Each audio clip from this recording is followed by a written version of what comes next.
Hi, and welcome to this Elevate Founders expert session on branding. Tom's going to take us through the core elements of how to build a brand. Tom works with startups from the very first stage of how they build their brand, how they pull it together, get their messaging right, and build the brand that best communicates to their customer base. Enjoy. Hi there, I'm Thomas Frey, and I'm the co-founder of FourTwo, a digital design agency. And today I'm going to talk to you about building a strong and scalable brand for your startup that you can go on and take on the world, take on the larger brands of the world. Now, one of the core things when we talk about branding and how to build strong, scalable brands is to understand how you're perceived by people. People are the users. These are the core people you're going to want to appeal to. And there are a number of ways to do that. The core one that we really look at is what we call mental real estate. Mental real estate effectively comes down to, when I have a problem, are you the first person that comes to mind to solve that problem? Let me give you a practical example of that. In my current agency and the sort of wider space that I work in, we had a problem with communication. We currently use WhatsApp, which is sort of a common thing for most startups these days, to use some sort of dedicated messaging tool. And then one of the things we noticed was, we'd lose files, people would lose track throughout the process of what files were going, what messages we were sending. And that was a problem, obviously, for me as the founder to deal with. Now, that was a problem that popped into my head. The first brand that I thought of was Slack. Now, Slack may not be the most optimized tool for us. There are many in the marketplace that kind of do similar things, but it was the first brand that popped into my mind. And so obviously now we use Slack, and it has improved our workflow quite considerably. And that is a testament to the brand that Slack has built. It's very fun, it's very charismatic. They've gone through a few design iterations to ensure that's how they do it. But that is one way to build a scalable, successful brand. And obviously with startups, you're not going to become Slack overnight, but it's all about building those strong foundations. And Slack have been very consistent from the start. The other way to build sort of a strong brand and sort of understand branding is a quote by Jeff Bezos that basically goes along the lines of, your brand is what people say when you're not in the room. I think this is a great way to sort of understand how branding works. And Seth Godin, an author and writer, also put a really good quote out, which basically forms along the lines of, a brand is a collection of stories and relationships. And branding is all about relationships, and relationships are built on trust. Now, through this piece, we're going to look at sort of the three core pillars of building trust in any organization, especially in relation to branding, because branding is, like I said earlier, a relationship between two parties, the user and the product, and that is the fundamentals of any relationship and how you build successful brands. Now, the three pillars that we're going to talk about are empathy, logic, and authenticity. And I'll go through each one of those individually, and we'll talk about some examples that we've had and sort of my personal thoughts on how you can go about doing them best. So this original framework that I came across when I listened to a TED Talk by Frances Frey, who's a Harvard Business School professor. And this was her core framework for building trust, and I think it'd be applied really strongly to building brands. And obviously, like I said, it's a foundation we're building here. We're not going to be building the next Uber, but we're going to help you build a foundation. So the first one we're going to look at is logic. Logic is everything you do in the world. It's how your pricing structure works, it's how your business model works, it's how you communicate with your users. So let's take one of the core ones there, which is pricing. I've worked with many startups over the years who've come up with tried to be innovative in the business models that they've used, the pricing that they've used. And one of the problems that they come up against is, when you're trying to be different in a marketplace, I'll give you an example like construction, which is what some of the startups I work with in there. When you try and bring innovative pricing models in, sometimes they tend to conflict quite heavily with the norm in that industry. And to a lot of the people, they're sort of maps of reality for how they do things in their organization. That's not very logical to them. Bringing a subscription service in when people tend to pay upfront for things, it's really not a logical way to do things. And it's all about understanding, okay, what do our users expect? If we are going to change it, what's the easiest way to sort of migrate them across to that change?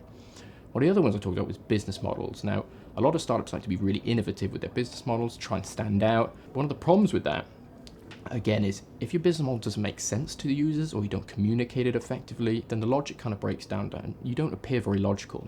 Now, one of the cool things with logic is actually our logic is sound, but the problem is we don't communicate that logic very well to the users, or why we made the decision to be a little bit different in the marketplace. Now, to give you a sort of a core example of this, we'll go over to San Francisco, because that's where all the startups these days are sort of talking about and trying to become the next Ubers and the next sort of Apples of the world. We're going to talk about a company called Juicero. Now, Juicero started off with $300 million worth of investment, and they built a machine that defied most forms of logic and came along the lines of, they built a press that was able to press juice into, pulp that you could drink, and you get a fresh daily juice every day. Now, the core sort of logic behind their brand, the core business model that they were working off is we want to obviously make a subscription service that helps reduce food waste. Now, what made that really illogical, was that the press cost £700, which put it out of the reach of most users. The juice packs themselves cost between £5 and £7, and if you're going to have one of those a day, that's 30 times 7. You're going to get a large amount of your subscription bill is going to be quite high. And it really wasn't a logical way to do things or to solve the problem that they had, especially when Bloomberg went and realized that you could actually squeeze the packs together, and that way you actually ended up with the same product. So basically what they'd done is they built a product that was beautifully engineered and designed, but the actual logic behind why they built it was really not very well thought out. And so, they folded quite quickly after that article went out, and they no longer exist, and I'm sure they've all gone off to do many other things in San Francisco. But that's kind of a core idea of how clear your logic is to your users. Do they understand what we do? Do they understand why we do what we do? And do we communicate that effectively? It's really, really powerful, a really solid pillar for building a brand. This is often the one that, like I said, is just not communicated very clearly. It's often the one, though, you find is the most stable. We're going to move on now to empathy. Empathy is the second sort of core pillar that we want to talk about in terms of building strong, scalable brands, especially for startups. Empathy obviously deals with how you deal with your users. Do they believe that you care about their interests, how they use your product, why they use the product, and the benefit that it has for them? And one of the biggest things in this kind of space is customer support, updating your products. Now, I think Android probably is one of the best examples, especially sort of certain Android phone manufacturers where they make a phone, they give it maybe a year to 2 years worth of support, and then after that they effectively just kill it. They don't provide any updates, they don't provide any support, security patches, anything like that. And obviously the core problem with that is you lose touch base with every one of those users who sort of bought into your ecosystem, and that's not very empathetic to your users. They don't believe that you really care about them.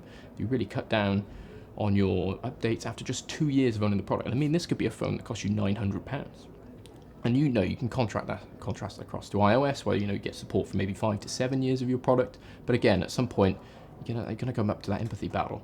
Another one of these empathy style battles that we play around with is communication between changes to the product. Now, the benefit of working in a startup is we work very agile. We're very fluid, and we're always looking for the next great idea to make our product even better for our users. And obviously, as you go up the corporate chain, you become larger. These tend to sort of go on the side, and this is why I love working with startups, is how fluid and flexible they are. Now, when we talk about bringing customer feedback into the product place, often you do that through customer engagement, going out meeting them. I mean, I do it personally through focus groups as well. And really what that shows is you're really listening to the users who use your product almost every day to go about and create amazing things. And just through that basic interaction, you build what we call relational capital. Relational capital is a lot like money, obviously, but it's not money. And you basically can use it to help gain good relation with your clients, help refer people without having to have these really, extensive referral programs.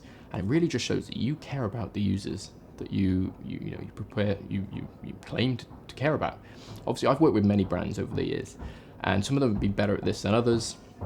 Some of them have gone along the lines of, we know what's best, therefore we don't necessarily listen to the users. And then obviously the users, people aren't dumb these days. People really know when you're really taking into their feedback seriously. One of the easiest ways to do this, actually, if you own an app, for example, or maybe a web app, for example, is when you update your product, you can often write little notes in the update when people click, oh, I'll update that app, about what you've changed. And one of the best things to do, and I think probably Slack is an example who do this really, really well, but there are a number of other apps that do this as well, is when you read their sort of update notes, and you don't have to read all of them, they're just very well worded, they're very funny, they're okay, cool, this didn't work, we fixed it. And what that really shows a really great connection to their users. They really care about, making a really great product, or at least, they seem to, and they really, really care about the feedback that they've got. They're not just ignoring it and just going, we know what's best. And I think probably some of the problem with startups, and we call this mainly the UX element of branding, is understanding your users are effectively the people who pay you to do what you do, and you should really care about them. And they should really know that you care about them and that you value them. So that's sort of empathy. That's dealing with that. The final one is authenticity, and I find this to be probably my biggest sort of peeve when it comes to branding. A lot of startups these days start off with the vision of becoming the next Uber, the next Slack, the next Apple, the next Google. And the problem with doing that is they get themselves stuck into a corner where, you know, their design has to mimic Google, you know, their philosophies have to mimic another organization which isn't them. All about being, people can be really, really perceptive to whether you're being authentic. You know, let's take an exercise now. If you think of someone you really, really trust, typically they're probably one of the most authentic people you know. They're very much like themselves. I mean, I know many people, you know, you talk to them through other people, like I mentioned earlier, your brand is what people say when you're not in the room.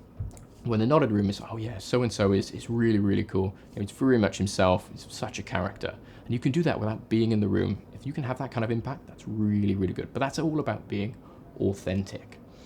And the authenticity problem is very large in startups. Like I said earlier, they always want to be the next big startup, great. But you can only do that, you can only build strong, scalable brands when you really know who you are and your customers and your clients know who you really, really are. Trying to become someone else is never going to work for you. You're going to build wobbly foundations, you're going to scale to a point where effectively you really don't know who you are, your organizational culture will suffer, your brand will suffer as you're trying to sort of be pulled in too many directions. Again, another example, you know, I've worked with a few clients in the past who have gone along the lines of, we really like what we know in design as the Google Material Design Guidelines, which is a really nice way of building sort of scalable apps and products using a sort of framework of user interface tools like icons that Google have made, and you know, they've tested these, they've done the UX to know that these work. The problem with using such frameworks religiously is people end up trying to adopt the philosophies of the product themselves. You know, for example, Google, which has, you know, hundreds, thousands of people dedicated to creating these policies, and you have a team of maybe 5-10 people trying to adopt the same principles, which is maybe not them. And you really need to understand, who are you in this marketplace? Because your customers will sense within moments, and you know, you can, like I said earlier, you can do this with people, whether they're being their authentic, true selves.